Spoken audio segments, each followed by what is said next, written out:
আজকের ভিডিওতে জানবো কোয়ে হ্রস্বইকারে কি এবং কোয়ে দীর্ঘইকারে কি, এদের মধ্যে পার্থক্য কি বা এদের সঠিক ব্যবহার কি।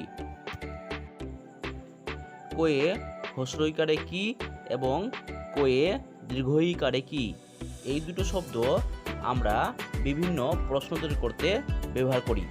যেমন, তোমার নাম কি, তুমি কি খেয়েছো, তুমি কি খেয়েছো।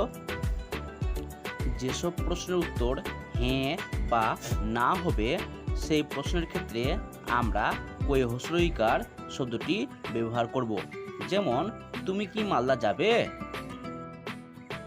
আবার দেখো, যেসব প্রশ্নের উত্তর হ্যাঁ বা না বাদে অন্য কিছু হবে সেই সব প্রশ্নের ক্ষেত্রে কোয়ে দীর্ঘিকারে কি শব্দটি ব্যবহার করব। যেমন, তোমার নাম কি,